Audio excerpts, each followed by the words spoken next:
In this tutorial, we're going to be looking at why exercises for lower back pain don't work. Now, that doesn't mean they don't work 100% of the time, they do. But many people that I consult with and I coach find themselves going through and just jumping straight into exercise. Their core may get stronger, but their pain isn't reducing. So we're going to look at why that is and how we can readdress that balance.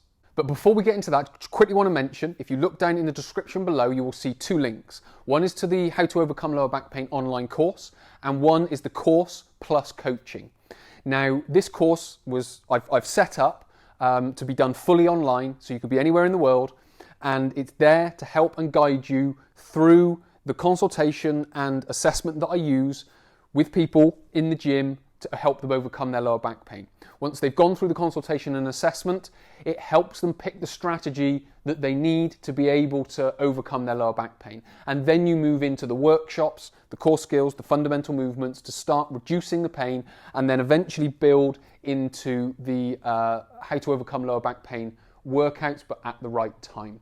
So if you want to overcome lower back pain, you're ready to start with the method, then please just go down into the link below. Either click the online course where you can work through it yourself, or you click the coaching where I can offer you my services to help you and guide you through it. Find out a little bit more about it and get started today.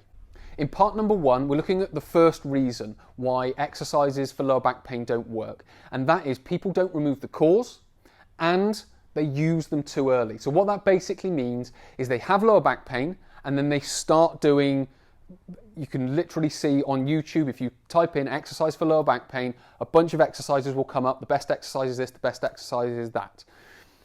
Those exercises may well be fine, but they could just be being used at the wrong time. So what this basically means is we need to remove the trigger, or we need to remove the cause. Now, what is the cause of your lower back pain? Well, the most common cause that I come across is flexion intolerance. Now, what does that mean? That basically means your body doesn't like being in the flexed position, but unfortunately, much of modern life makes us be that way. So it could be just driving in the car. It could be sat at the desk, could be sat on the sofa. It could be going to the gym and doing sit-ups and crunches. It could be going to the gym and lifting heavy weights with a flexed spine. It could just be lifting in everyday life, like shopping bags, children, rucksacks off the floor, or picking stuff up off the floor, whatever it might be, bending with a flexed spine. So what we have to do is we first have to understand what these triggers are, what these postures, positions, movements and loads are. Then we can go about starting to reduce them. So we can start to lift better with a more neutral spine. We can start to sit differently. We can start to change the strategies and change the habits that we have in everyday life to stop or at least reduce the trigger. Because all the body is doing, because it doesn't like flexed posture, as soon as you go into it, the body recognizes that and goes, send a pain signal. Next time you go into it, send a pain signal. So every time it's doing it, you're reinforcing that pathway.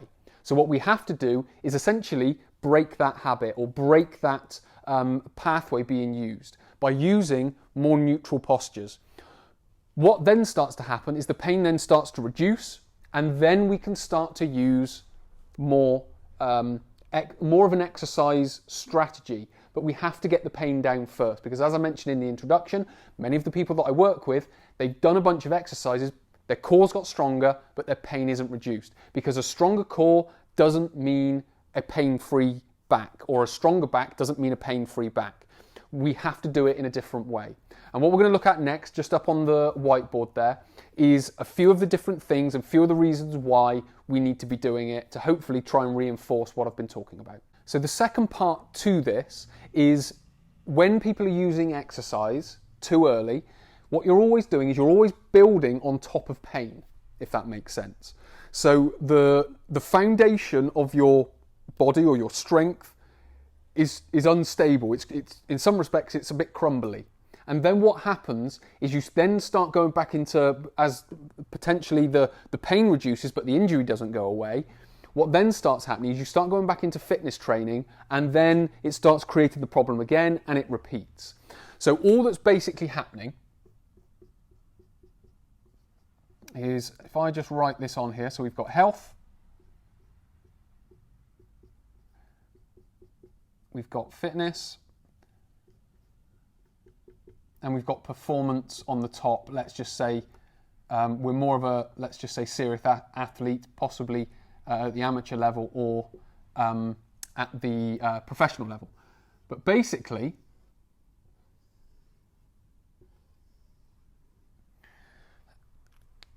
it should look something like this. So we've got health at the bottom.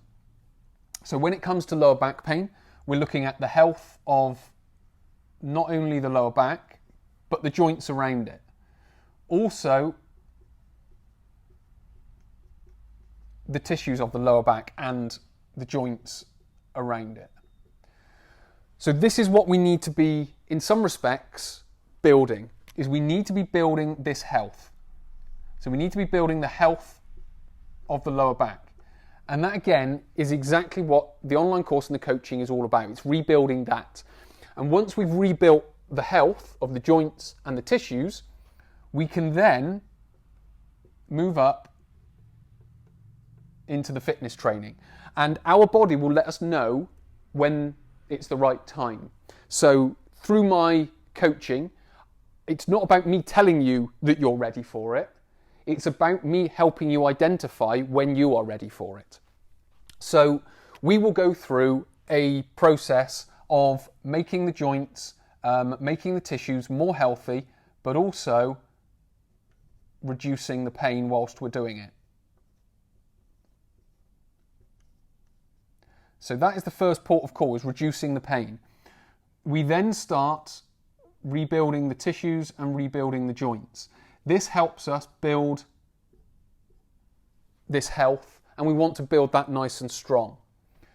What we would then look to do is, once we've built that strong, we would then move into fitness. Now, again, it doesn't mean being full-blown fitness, because we need our body to respond in the way we want it to, which is in a pain-free way. So we would then move there, and then again, it would move there. But these aren't definite boundaries. There's no sort of definite line. I just have to draw it in that way to highlight the principle that I'm trying to get across. But these will mold into each other, and these will mold into each other as well. So it's understanding that.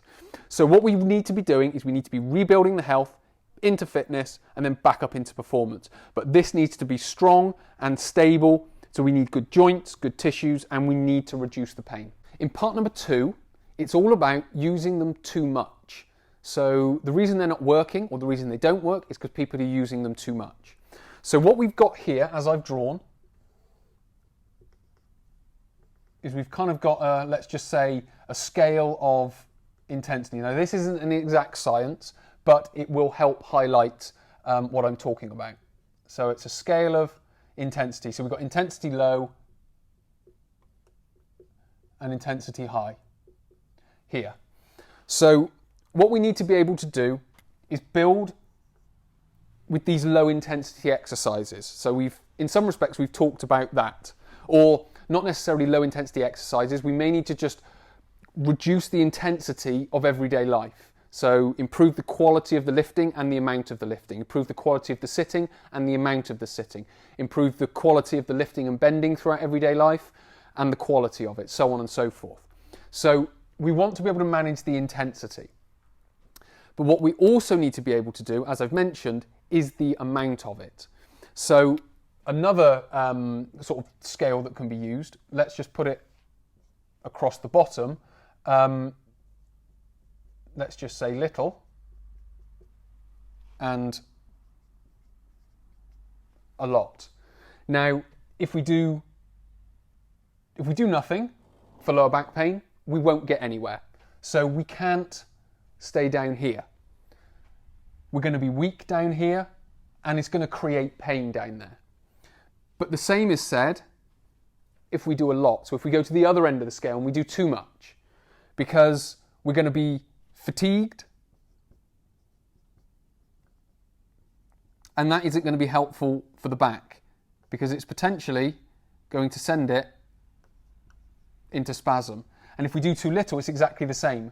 We're going to be fatigued, and we're going to feel, or our muscles are going to be more likely to spasm.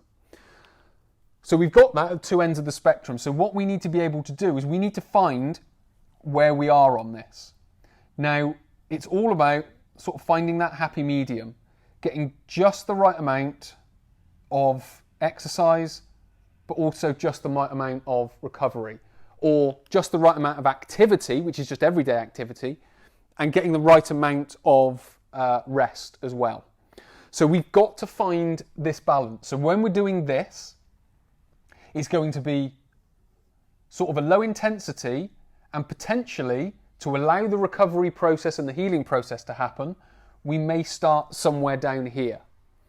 As we start rehabilitating and recovering, we may start to move up here, so our intensity builds a little bit, and then once pain is reduced, we're in a position where we can do it, we move up into fitness, and then we sort of get into here. We may even have times when we're here, but we need to then come back to here, if that makes sense.